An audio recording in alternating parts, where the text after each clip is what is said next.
Hi friends, welcome to என் சமையல். நம்ம சமையல் இன்றைக்கி பெப்பர் சிக்கன் தாங்க பார்க்க போகிறோம். பெப்பர் சிக்கன் பார்க்குறதுக்கு முன்னாடி என்னோடய சேனல் நீங்கள் சப்ஸ்கிரைப் பண்ணலைன்னா பண்ணிடுங்க. மறக்காமல் பக்கத்தில் இருக்க பெல் ஐக்கானை கிளிக் பண்ணிடுங்க. இப்போ வாங்க பெப்பர் சிக்கன் பார்க்கலாம். இப்போ பெப்பர் சிக்கனுக்கு வந்து மெயினாக குருமிளகு தான் வேணும். குருமிளகு வந்து காரத்துக்கு தகுந்த மாதிரி எடுத்துக்கலாம். நான் ஒரு 2.5 டேபிள் ஸ்பூன் குருமிளகு, ஒரு 1.5 டேபிள் ஸ்பூன் சீரகம், 1 டேபிள் ஸ்பூன் சோம்பு எடுத்திருக்கேன்.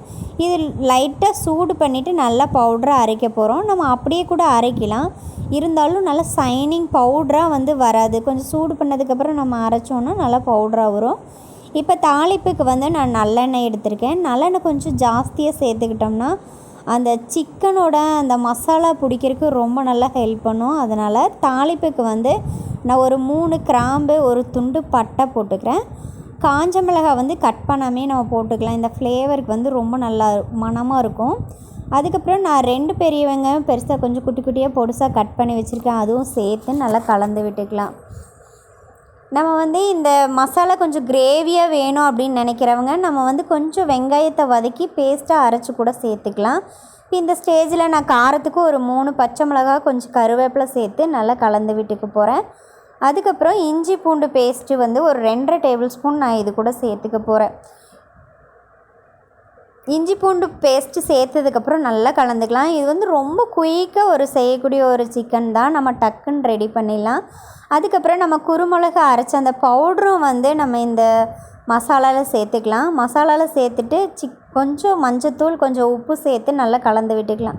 சிக்கனுக்கு எவ்வளோ உப்பு வேணுமோ அந்த உப்பு நம்ம இப்போ சேர்த்துக்கலாம்.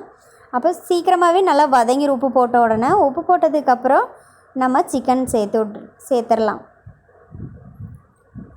நம்ம அடிக்கடி பெப்பர் சிக்கன் சாப்பிட்டா கொஞ்சம் கோல்டாக இருந்தால் கூட கொஞ்சம் நல்லாயிருக்கும். இப்போ பாருங்கள், சிக்கன் நல்லா சேர்ந்து நல்லா கலந்து விட்டுக்கலாம். சிக்கன் போட்டாச்சு. நம்ம ஒரு 5 நிமிஷம் இல்லை ஒரு 4 நிமிஷம் நல்லா இந்த சிக்கனையும் இந்த மசாலாவையும் நல்லா கலந்து விட்டால் அந்த ஆயிலும் அந்த சிக்கன் எல்லாமே நல்லா மெஜ்ஜாகி வரும். இப்போ பார்த்தீங்கன்னா நான் வந்து கரம் மசாலா கொஞ்சம் சேர்த்துக்க போகிறேன். எனக்கு கொஞ்சம் கிரேவியாக வேணும் அப்படிங்கிறதுனால சேர்த்துக்கிறேன். நம்ம வேண்டான்னா நம்ம இந்த கரம் மசாலாவும் சேர்த்துக்க வேண்டாம். நம்ம கரம் மசாலா சேர்த்துட்டு நல்லா கலந்து விட்டுக்கலாம்.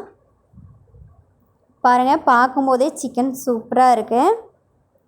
அவ்வளோதான். இப்போ நம்ம வந்து நிறைய தண்ணி சேர்த்த வேண்டாம். நார்மல் சிக்கன் மாதிரி நம்ம அந்த சிக்கன் கொஞ்சம் முழுகாத அளவுக்கு தண்ணி ஊற்றிட்டு நம்ம க்ளோஸ் பண்ணி வச்சிடலாம் வேகிறதுக்கு.